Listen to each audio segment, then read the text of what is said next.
So many times I get questions, Gigi, how can I reproduce baked goods every time the same way as the recipe developer did? Well, consistency is important, and especially consistency in how you measure your flours. Most bakers and cooks have one way that they measure flour. I want to show you what that is. I also want to show you the wrong way to measure flour. We're using tapioca flour or tapioca starch, which is very common in gluten-free baking, and I've got two methods, and we're going to weigh each method so you can see how different the results can be.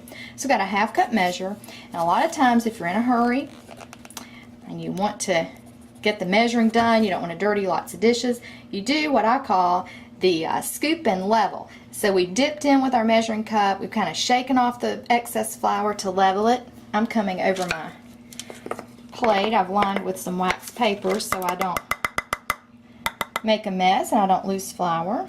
This here. So let's weigh. I've already tared my scale for my little dish. And so this half cup with the not so consistent way to measure flour looks like about 66 grams in weight. So I want to put this flour back in my container. And we'll use our same cup here. Get all this out. Now I want to show you the consistent method. So take your measuring cup. We're going to spoon. You can do this over your container. You can bring it over your wax paper if you're like me and a little messy. So you want to lightly scoop or spoon your flour into your measuring cup and take the back of a butter knife and just level this off straight across the top.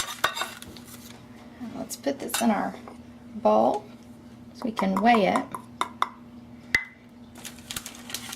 and see what difference we get. Alright, so we had 66 grams for the not so consistent method, and the spoon and level method that is consistent gives us 55 grams. So you can see we've got a bit of a difference there in this half cup of flour, which can really alter your baked goods. Now, just to show you how consistent this is, let's put this back and try the proper method one more time. And we will scoop this right over into our half cup measure. And this is a method you want to use every time, every recipe. And you can use this, of course, with any flour. And just level that off. And so using this method the last time was about 55 grams. And look at that, we're at 54 grams. Very consistent way to measure your flour for best baking results in your gluten-free baking.